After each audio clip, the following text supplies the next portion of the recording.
for every impression that affiliate partner serves for your ad, or your card, or your loan, or whatever it might be, you're paying them 6x what you used to.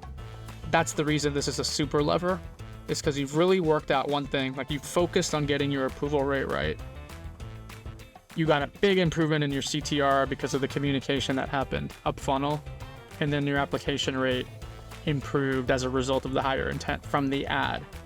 And this is the reason my business partner, Robert Sezo, and I spend so much time with our clients. Welcome to Affiliate Marketing for Lenders. I'm your host, Carlos Caro. Banks spend billions of dollars per year advertising in affiliate channels. It's a complex, high-stakes game, and I'm here to guide you through it. If you're a lender that wants to grow your affiliate program, you're in the right place. Let's dig in.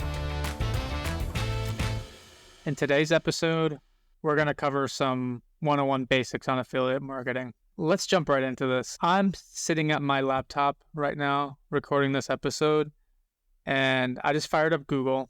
I threw in the terms rewards credit cards into the search. I am staring at 4 sponsored ads. These are paid search ads. The first one's from Credit Karma. The second one's from NerdWallet. The third's from Built Rewards, Bankrate. All right, so 3 out of the 4 sponsored ads are marketing affiliates, not direct lenders. They're affiliates that aggregate these products. So let's get into the organics now. So NerdWallet, Chase Bank, Credit Karma, US News Money, Forbes, The Points Guy, CNBC, Bankrate, Wells Fargo, Yahoo Finance. So of the organic results, 2 out of the top 10 were banks, or in other words, direct lenders. The rest were what I call credit affiliates or affiliate marketplaces. And again, that's the focus of this podcast, is to talk about how these things work and how to set up your lending business to be as successful as possible in distributing products through these channels. So let's go a level deeper now. NerdWallet was the top organic result. So I'm in NerdWallet now, and now I scroll down, I see a table. On the left, I see pictures of different credit cards. I see NerdWallet's ratings and annual fee. These are ranging, most of them are 0. Some of them are showing 0 for the first year, then $95. That's the United Explorer card. I have that card, I like it. I see Venture, $95 annual fee. And then the other columns on their table, the rewards rate. So how much I earn on my spend, the intro offer. All these products have pretty good intro offers. And then an Apply Now button. And the Apply Now buttons take me to the lender's website. They pop a form that asks me for my name, my address, my phone number, etc. This is what the consumer sees. We're kind of in the consumer level of this affiliate marketing game. But what we're here to talk about today is like, what's going on behind the scenes here? How do these things work? And if you're a lender, how do you set yourself up to really take advantage of these channels? So before we get into that, actually, I want to hit on a question I get often, which is, how big are these affiliates? Said differently, what percentage of all, and we're staring at credit cards here, so let's just run with that example. What percentage of all credit cards are opened through sites like this? NerdWallet, Credit Karma, Experian, Forbes, CNBC, the list goes on. I read some of those to you when we were going through the Google results. And I'll tell you a few things. So one is I'm working with a market research provider right now to get a really grounded answer to that question. I'll drop that in a future episode. I think it's something we should discuss and put data around. If I had to guess, I would put it at around 20%. 20% of all branded credit cards. And by branded, I mean they have the Chase brand, they have the Wells Fargo brand, the Bank of America brand. That's to distinguish from co-branded products. I mentioned the United Explorer card. That's a co-brand with Chase. So we have to exclude the co-brands because their distribution is quite different from the branded products. But I think for branded credit cards, I would guess industry-wide around 20%. I work with clients in this category, and I can see as a percentage of their mix.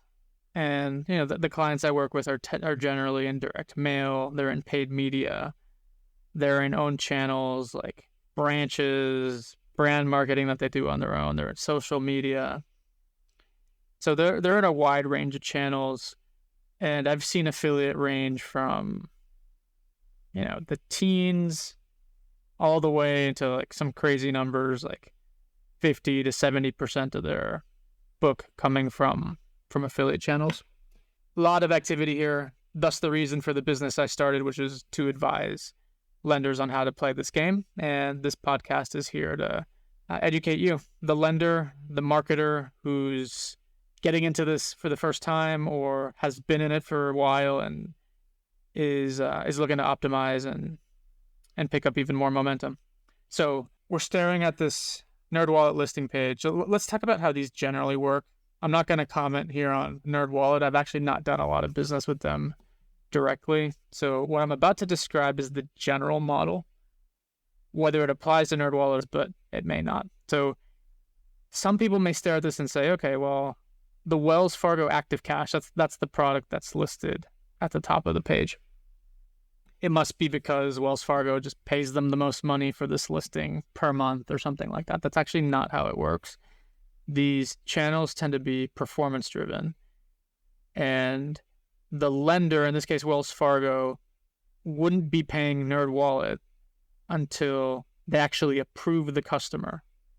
So for NerdWallet to monetize this ad, someone has to see it, like it enough to click, land on Wells Fargo's site, complete that application, run through Wells Fargo's underwriting process, and get approved. At that point, Wells Fargo would send a signal back to NerdWallet that says, yep, click ID number whatever, they'll have some code, was approved. I owe you a bounty. Bounties for these prime products are all over the place, but they're in the hundreds of dollars. Let's just say I owe you $200, NerdWallet. We're going to count how many of these transactions we do in 1 month. You're going to send me an invoice, and I'm going to write you a nice check at the end of the month. So notice it's performance-based. So let's talk about some oddball scenarios. NerdWallet didn't deliver a single approval in a given month for whatever reason. And if that's the case, Wells isn't writing a check. That invoice is going to say 0 conversions, no money changes hands. So these deal structures between the lender and the affiliate partner tend to be what I call option-based deals. And what I mean by option-based deals is like NerdWallet doesn't actually have to send Wells Fargo anything. If you look at that deal, and again, I don't know the details of this deal, so this is all just to illustrate I see as the general structure in the industry. The publisher's not committed to send any volume. So if the operators at the affiliate woke up tomorrow and said, hey, this product's not performing, people aren't clicking on it, they don't seem to be getting approved for whatever reason, they could pull it off the page, they could put it at the bottom of the page. There's all sorts of stuff that they need to do. And we think about the publisher economics here. They need to be maximizing revenue per impression is what I see most often. That's what I would be doing if I ran one of these sites. But they could be optimizing on any number of things. They could be optimizing on revenue per click.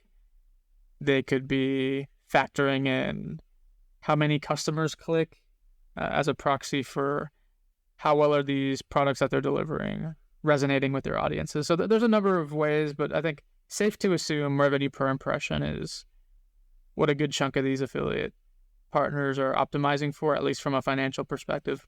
So that's the publisher's end of the deal, is that they have an option to send traffic. On the lender side of the deal, they're agreeing to take the traffic that the publisher sends and in good faith run them through their underwriting model. And when they approve a customer, to pay a specific amount of money. And the contracts are very specific on what that amount of money is.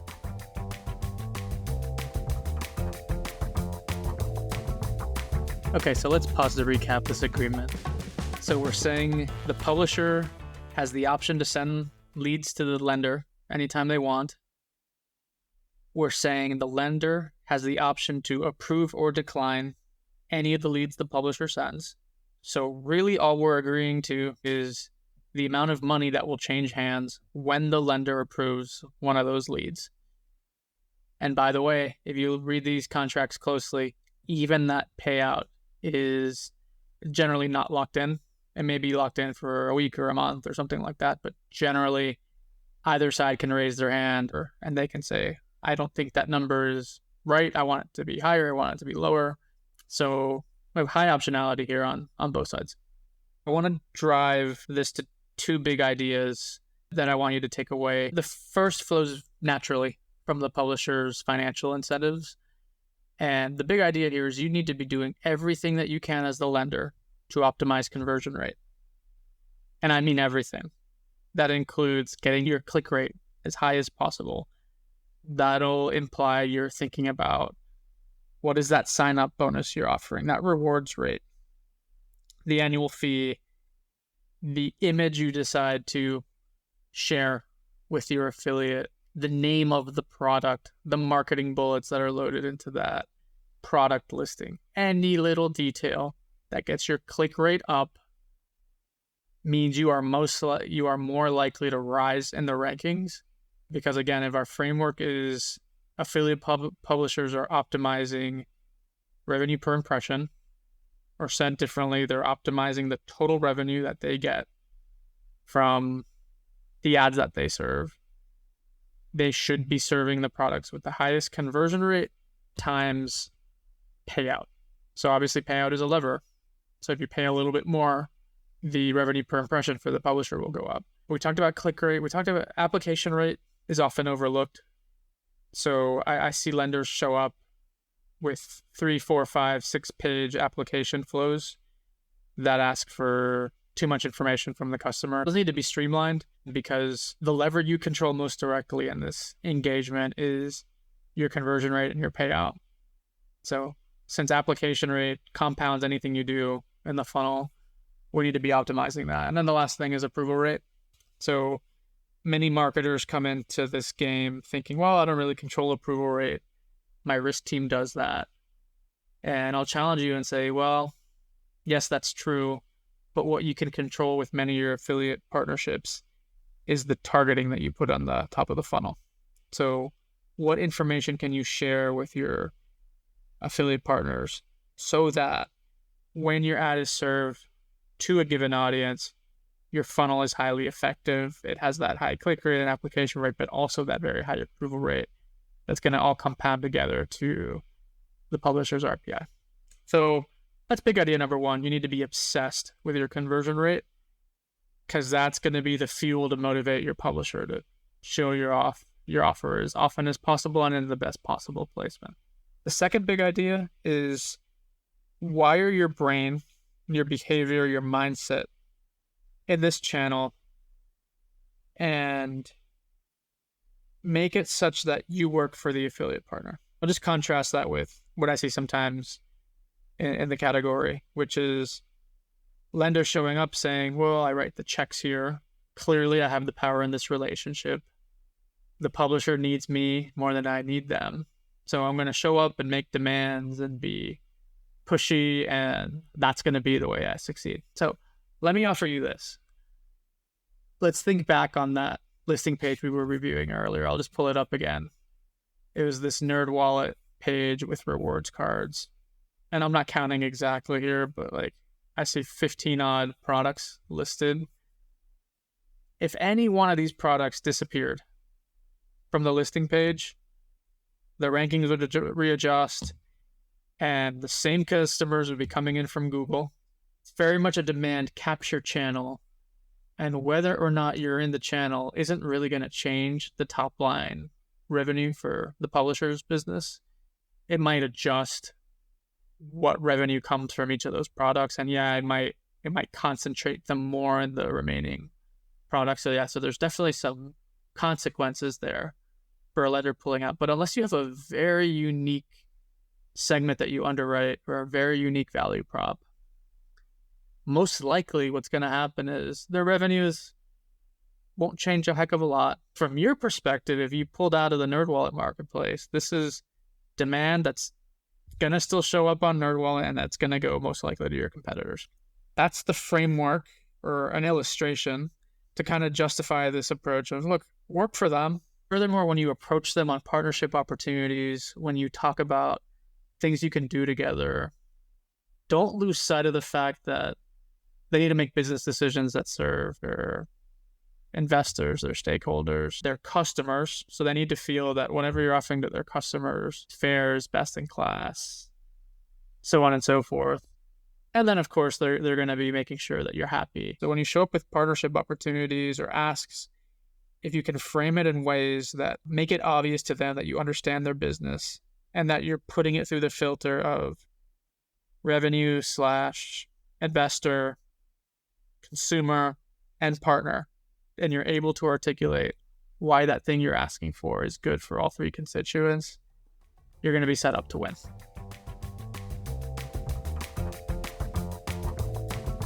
So let's recap what we just discussed there. Let's first put ourselves in the publisher's shoes. What they're looking for are products that they feel proud of putting in front of their customers, and they want to see marketing funnels that convert. The combination of those two things helps them get high leverage from the real estate they've built and the traffic that they're driving to their properties. And now from the lender's perspective, they're looking for a few things. One is a material volume of new customer acquisition. Second is customer quality. Third, they're looking for a cost of acquisition that can work. And then lastly, they'd like to see growth out of the channel. So that's the nature of the game.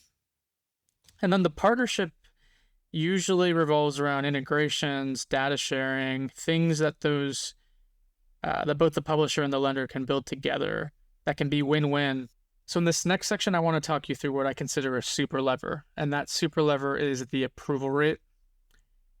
When you get your approval rate right, it has a way of compounding and working its way through the entire funnel. So before we get into the details of this, I want to walk you through in what context this is relevant. So I'm thinking about channels like Credit Karma or Experian Marketplace or Credit Sesame or Wallet Hub. These are all examples of affiliate marketplaces that have a few things in common. One, when a customer signs up for those products, they give explicit consent to the publisher to pull their credit on a regular basis. Two, those platforms require the user to log in when they experience the product. The other thing to keep in mind here is these marketplaces have a strong incentive to steer the customer to products that they're actually going to get approved for. And the way they do that is they tag ads or offers, as they sometimes call them, with an approval rating or an approval odds badge. The basic idea is I'm staring at, say, a Capital One Venture card, and the publisher will tell me, hey Carlos, your odds are good, or they're fair, or they're excellent, or they're amazing, or whatever language they come up with, right? But the idea is, as the customer's browsing the listing page, they can kind of rank order the offers based on not only the value they perceive they're going to get from the product based on, say, a rewards rate, but also they're evaluating the products based on what the likelihood of approval is for a given card. And what these affiliate partners are hoping will happen is that customers will self-select and steer themselves into products that have high approval rates. Those high approval rates produce good outcomes for them. Those products monetize better since they only got paid at the back of the funnel. And it's a good outcome for the lenders because now a higher percentage of the leads that are coming through the marketplaces are getting approved. Let's keep that context in mind. These marketplaces are looking at data and they're making assessments on what the odds of approval are for a customer, and they're presenting that to the user. So now let's talk about the super lever and the dynamics. And I just want to give a really practical, simple example here so that this comes to life for you. So let's say I'm in one of these marketplaces. Let's say it's the Experian Marketplace for the sake of the example. Currently delivering a 30% approval rate. My click-through rate's 1%, and my application rate is 30%. So if I look at that entire funnel, I have a 1% CTR, a 30% application rate, 30% approval rate. I'm pulling through at 9 bips all the way through. From the moment my impression is served to the moment I actually convert and pay my affiliate partner 9 bips. So now let's assume I do some work with the affiliate partner. We'll get into the mechanics of this in later episodes, but I want to leave you with the gist of how this all pans out. Let's say I share something about our model, or our backend approval model with the partner, and now they're able to really dial into the audience that is most likely to get approved. So my 30% approval rate goes to 80%. My click-through rate also goes up. I'm going to assume it goes from 1% to 2%.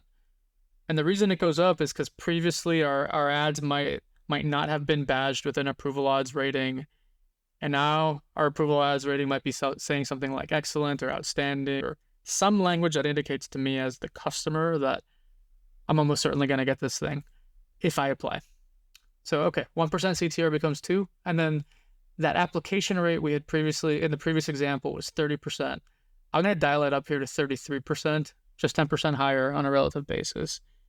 And the reason we're doing that is because now the customer has a higher intent. They're seeing a card they like, and they're seeing that they're very likely to get approved. And what we're going to assume here is that the pull-through rate on the application is going to be slightly better, because that customer now has confidence that if they go all the way through with it, they're going to get approved. All right? If you debate the merits of that argument, what I'm about to show you is going to hold for the most part. So let's remember, our previous funnel was 9 bips pull-through. 1% times 30% times 30%. Now we're at 2% CTR, 33% application rate, and 80% approval rate. Do the math there, 53 bips pull-through rate. That's an almost 6 times more efficient marketing funnel. So for every impression that affiliate partner serves for your ad, for your card, or your loan, or whatever it might be, you're paying them 6x what you used to. That's the reason this is a super lever. It's because you've really worked out one thing. Like, you focused on getting your approval rate right. You got a big improvement in your CTR because of the communication that happened up funnel. And then your application rate improved as a result of the higher intent from the ad. And this is the reason my business partner, Robert Sezo, and I spend so much time with our clients optimizing approval rate, is because it has that multiplicative effect across the entire funnel. That's the reason we're obsessed with credit models and targeting, and we spend so much time talking to players that you're talking to the credit bureaus and the affiliate partners and understanding their platforms. And we're going to get into this in future episodes. It's going to easily be a 15, 20, 30-minute conversation on how this works, what you should be doing to prepare to be successful in these channels. But I'll leave it there for now.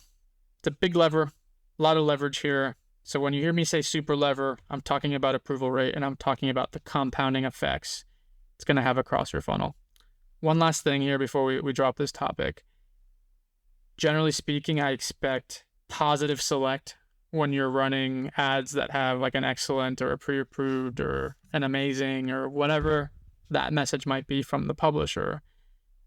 The reason being, like, the best credit risks are going to come through when they have a strong suspicion that they're going to get approved for a card.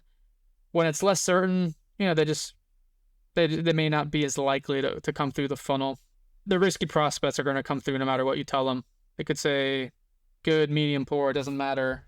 If they're credit hungry, they're gonna take a crack at the application. But the best credit risks need to get that confidence, and that's why you should expect positive select from the ad. In this last section, I just want to lay out some, let's just call them words of warning for performance marketers that are new to the affiliate channel. And when I say performance marketers, I'm thinking of channels like direct mail, email, paid search. What those channels have in common is the marketer has an exceptional amount of control over what the customer sees. So direct mail, for example, we're laying out the segmentation. We're choosing the message. We're choosing when the message gets delivered. We're seeing response in real time. When we run programs in the affiliate channels, things we typically control as performance marketers are now in our partners' hands. So things like, how many impressions are we serving? Who are we serving those impressions to?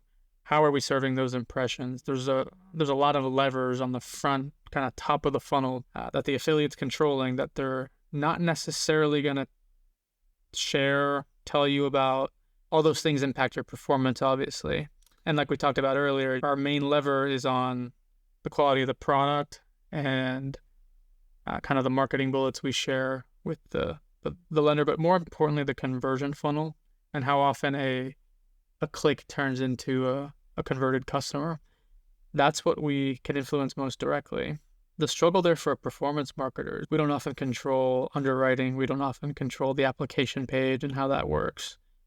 So in a lot of ways, we're reliant on our cross-functional partners to deliver those changes in conversion rate that ultimately drive our outcomes. It means the game we're playing is a lot more indirect and it's a lot more cross-functional. The other effect here is that it's harder to predict what's going to happen. You're going to get the question from your CMO, from your GM, from your founder, your CEO. So what's going to happen with these affiliates? We did the thing you suggested, and now you're telling us next month's going to be better than this month, but how much? And you're going to be guessing. That's the truth. And oftentimes you can go ask the affiliate, and they're going to tell you the same thing. They're going to refuse to give you a number because in their eyes, if they give you a number, they're committing to a volume, and they're not in the business of committing to you what's going to happen. It's a competitive marketplace over there. So those are some of the challenges coming in. Different ballgame. We'll expand on this in a future episode. There's also just a ton of benefits to affiliate. Once it's humming along, it tends to be quite easy to maintain. CACs are obviously very predictable because they tend to be fixed. There's a host of other benefits. We'll unpack this a little bit further, and I'll give you some tools that I think you can use to manage up and across within your organization and also out to the partner. Let's recap what we went over in today's episode. So we talked about the affiliate deal structure and dynamic. You're paying for performance, one of the big things that's nice about affiliate. So you're never paying the partner typically unless you convert the lead. We talked about how it's high optionality, meaning either side can walk away from the deal or materially change the deal at any time. And that puts pressure on both sides to always deliver for one another. For you, the lender, that means you need to get obsessed with conversion rate. And we talked about how that's a cross-functional effort and not something that you can just simply ask your partner manager to do, for example. We talked about how the right mindset for managing the affiliate channel should be a mindset of service and one where you are programming yourself to work for them and to come to the table saying, hey, how can I help you? How can I help your business? Always remembering that they're a marketplace with 3 constituents to serve. Oftentimes, efforts to strong arm or to get things done through brute force can fall flat. We'll go into more detail on why that is in future episodes. We talked about our super lever, and that's approval rate. And I gave you my take on why when you nail approval rate, you're also nailing click-through rate and you're boosting your application rate. And furthermore, you're seeing positive select, which should get you better loss performance. We're going to really go deep here in future episodes on how to make that all happen. That needs to be top of mind for you, is you need to be watching your approval rate like a hawk when it comes to affiliate and doing everything you possibly can to move that thing up. It's just such an important part to the game here. And then we just finished talking about some words of warning, words of wisdom for performance marketers coming into this for the first time. And the big takeaway being the levers here are a lot more indirect, and it's quite a bit harder to predict and forecast what's going to happen. So, a few quick words before we wrap today. So one is just a reminder, I run a marketing agency called New Market Growth, and we specialize in building and scaling affiliate programs for lenders. My business partner, Robert Sezo, and I are here should you ever want or need help with your affiliate program. Next, I'd love your feedback about this show. This is costly for me to produce. It takes a lot of time, and your input will help me determine whether it's an investment I should continue. I won't know that unless you tell me. Drop me a line on LinkedIn if we're connected there, or just email me at carlos@newmarketgrowth.com. And finally, I'd love your questions. What got you thinking? What do you disagree with? What's worth further discussion or unpack, or data or research?